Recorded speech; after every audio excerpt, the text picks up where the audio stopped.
Good morning. Welcome to Epic Kids. I'm Pastor Jake McCandless. This is Epic Church NWA, and we love our kids. We love our families, and we're hate that we're unable to meet physically, but we want to make the most of this opportunity. And since the beginning, since we began meeting online, I wanted to make sure that our kids at Epic knew that their pastor cared about them. So I know we have better teachers for our kids at Epic Church, but I'm glad that I have the opportunity. So if you're part of our Epic Kids, gather around whatever device you have there, whether it's the TV, the computer, the phone, whatever it is, and we're going to have a special time and a special lesson just for you guys. Now, I've been having some help introduce this, but I don't have any help today. So the screen behind me is going to stay green, and we're going to have a good time. Welcome to Epic Kids. Let me get my face off of here or make it smaller, and let's get a cool picture on the screen. That's better, isn't it? Making me smaller, having a better picture. Well, again, welcome to Epic Kids. Of course, Epic Kids starts at 9:45 a.m. on Sundays and then remains available after that. And then we have our service at 10 a.m. So we'd love for you to jump over and also go to the service at 10. So I got to wrap up before that. We've got a special time for you. We're continuing a series of lessons that we started, and we began talking about, things are different right now. There is a sickness going around, this coronavirus. Uh, you're not in school. You're doing your schoolwork at home, probably on the computer. We're not having church meeting in person. You're at home for that. And so over the past several weeks, we've talked about what's going on. And we've talked about that God originally made the world a perfect place, the Garden of Eden. But Adam and Eve made a bad decision. They sinned against God. When he told them not to eat from that one tree, they did, even though they were tricked by the serpent, which is Satan or the devil. And because of that, they were made to leave the garden. And then there became bad things in this world. Things like this virus, things that hurt us, things that make us sick, things that just make life difficult. And often we face things that just aren't fun. They may be scary times, bad times. But now we've started talking about how that not only is there hope because God's going to fix that, what happened in the garden, but even when bad things, when scary things happen, God does good things. So we began a couple of weeks ago talking about that, how that when scary times come, people turn to God and they pray, which is good, right? And then last week we talked about when scary times come that people get saved, which is the greatest thing ever. Well, today I want to talk about a lesson that we learn when we go through scary times. So how do you get stronger? Do you know? When if you said, I want to get stronger, what would you do? Well, you'd probably start lifting weights, start lifting something heavy. You'd be working out, you'd be exercising. Now, don't try that at home, but someone's working out with their own kids right there, if you see the picture. Well, we're going to look at a story from the Bible where because someone had gone through bad, scary times before, it made them stronger. Just because what makes you stronger about lifting weights isn't just the weight, it's that you do it over and over. You do these different reps and you keep doing that, and it builds up your muscles and makes you stronger. Where when you use faith during difficult times, through scary times, when bad things happen, when you trust God and see that he takes care of you, it builds up your faith muscle. And the next time you face something scary, it's not so scary because you know God's taking care of you and he'll bring you through. Well, I'm going to share a very familiar story. It's probably one of the most famous in the Bible. But I'll share a detail you may know or might not know about it. You see, there was this boy who had a bunch of brothers, and his brothers were at war. And the boy's dad told him to take some food to his brothers at the front line where they were fighting. So the youngest son took the food, and you might know his name. His name, David.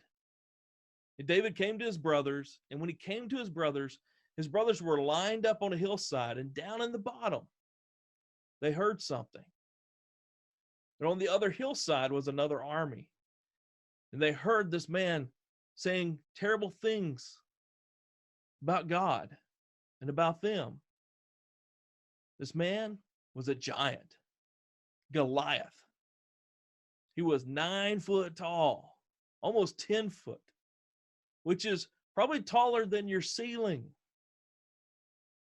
He would have been twice the height of David. Like David would have to be him and then someone and another David on top of him. But David was there just helping his brothers who were fighting this war. But the whole army of Israel were David's brothers who he was fighting with. They were scared to death of Goliath. And Goliath would come out and he would say these mean things about God. And then he would say, who would come fight me? And everybody was scared. No one would do it. But David wasn't a soldier. He wasn't a warrior. He didn't have any weapons with him. Any weapons that you typically think. So he didn't have a sword or spear or shield. He just had what he used as a shepherd because he took care of sheep for his family. But when he heard those mean words, he says, why isn't anybody going down to fight him? He's saying terrible things about God. But everybody was scared. And David kept talking about it. And he said, I will go. So people heard about what David was saying as he was with his brothers. And they took him to the king, to King Saul. And when they took him to King Saul, David said he wanted to fight Goliath. But the king said, there's no way you can. You're just a boy. You're not a soldier. You're not a warrior. You're not in our army. You can't fight the giant. And David told him something. I want to read it to you from the book in the Bible called 1 Samuel, which tells about David. Saul said, it says, Saul replied, you're not able to go out and fight the giant and fight him. You're only a boy. And he has been fighting for years. But David said to Saul, your servant, speaking about himself, has been keeping my father's sheep. And when a lion or a bear came and carried off a sheep from the flock, I went after it and struck it and rescued the sheep from its mouth. And when it turned on me, I seized it by the hair, struck it, and killed it. Your servant has also killed both the lion and the bear. This Philistine, this giant, will be like one of them, because he has talked bad against the armies of God.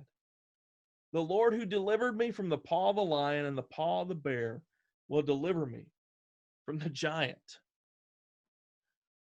Can you believe that?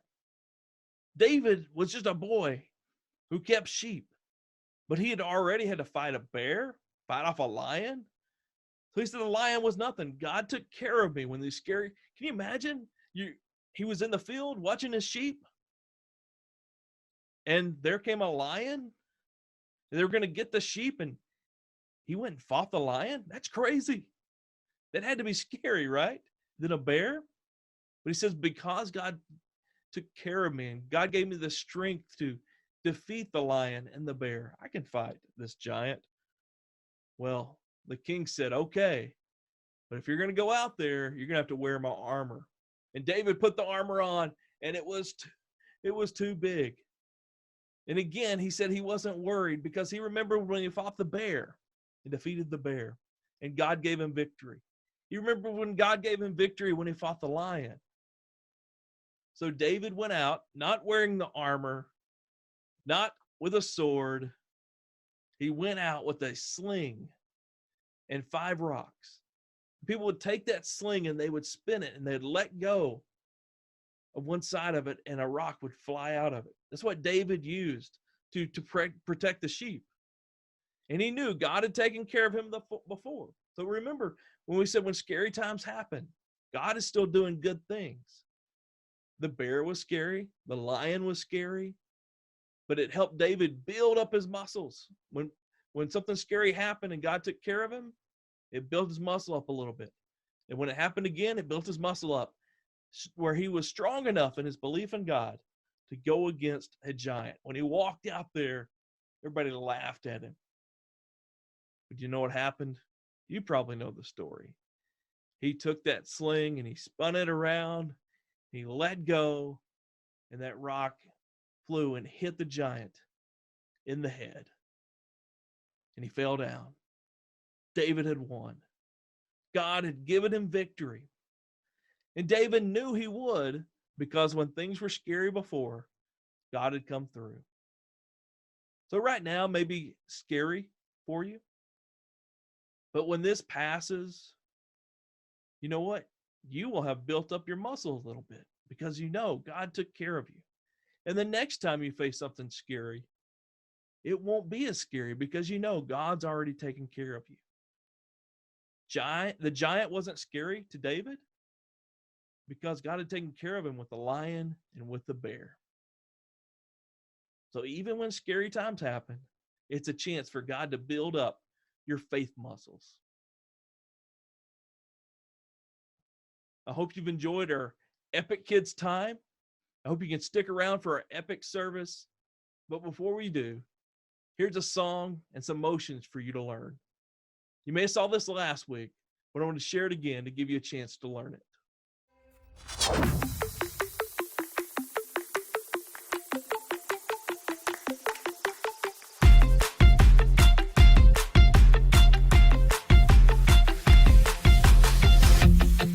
Every day I'll choose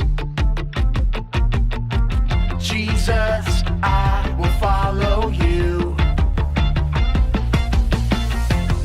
'Cause there's a world outside that can't seem to make up its mind. It's saying this and that, that and this, everything's changing all the time. You are the light, the truth, the way. So I'll say, hey, every day I'll choose Jesus, I will follow you. Let everything I do honor you every day. I'll trust and obey every word you say, 'cause I know that you love me. I'm following your way every single day. I wanna be who you want me to be. You are the life, the truth, the way. So I'll say, hey, every day I'll choose Jesus, I will follow you. Let everything I do honor you every day. Every day I'll choose Jesus, I will follow you. Let everything I do honor you every day.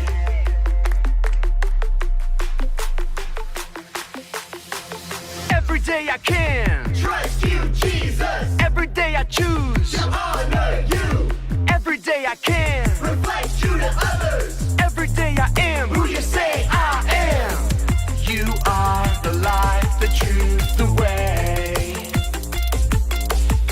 And I'll follow you every day. I'll say, hey, every day I'll choose Jesus, I will follow you. Let everything I do honor you every day. Every day I'll choose Jesus, I will follow you. Let everything I do honor you every day. Hey, every day I choose Jesus, I will follow you. Hey, every day I'll choose Jesus, I will follow